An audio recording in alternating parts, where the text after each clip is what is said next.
Friends, namaste, and that's Ramneek Wig in front of you. Friends, today I shall be telling you about pranayamas and food therapy for people suffering from diabetes.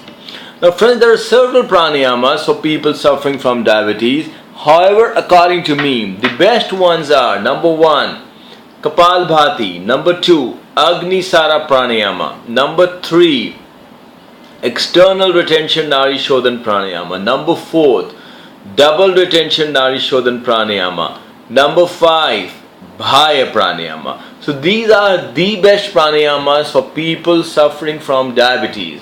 Friends, here I shall be showing you the technique of one of my very favorite pranayamas, and that's called by the name of Kapalbhati. Now, Kapalbhati basically means forceful exhalations, and the technique of this pranayama goes like this. First, you're going to close your eyes, and then you're going to keep your palm about 6 inches away from your nostrils, like this. After that, you start with forceful exhalation.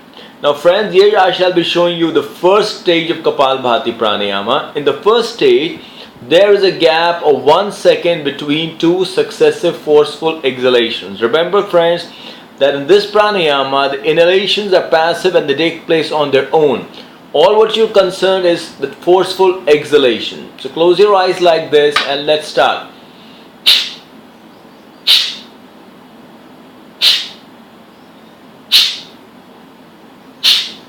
So friend, that was a few reps of Kapalbhati. Now friends, remember, while you're doing this pranayama, remember 2 things in it. Number 1, as you exhale, your abdomen sinks in and the inhalation takes place on its own in this pranayama. That means the exhalations are active and forceful and inhalations are passive. And the second important thing is, when you exhale out, as you exhale, your abdomen sinks in and you blow out air with a lot of force. So as you blow out air, you should feel the pressure of air in your palm region. If you're feeling the pressure of air in your palm region, you're doing it correctly. But if you don't feel the pressure of air in your palm region, you have to apply more force. So remember that important test. This is the test to know whether you're doing it correctly or not. So friends, as far as food therapy for diabetic patients is concerned, the important thing is try to avoid all sweet products in your diet. Try to avoid fried and deep-fried foods. Try to avoid foods with high glycemic index. Now, glycemic index is the category, it is the marker which shows that how far the food converts into blood sugar in your body. Now, for example, even white bread and potatoes have a very high glycemic index. Similarly, ice creams, sodas, they have a lot of high glycemic index. So you got to remember to avoid foods with high glycemic index.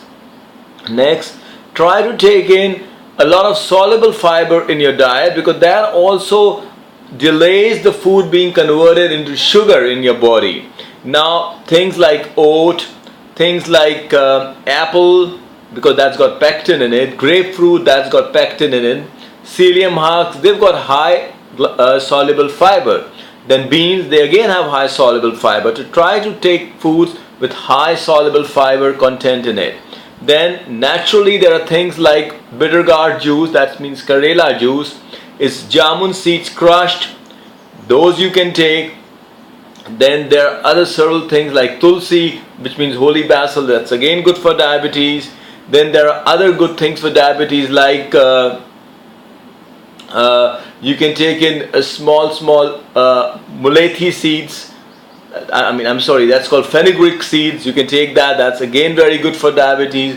So friends, these are small tips for people suffering from diabetes. For further details, you're most welcome to contact me directly at my personal cell, which is +91 98 78 You can also visit my website, which is www.ramneekwig.com. That's www.ramneekwig.com.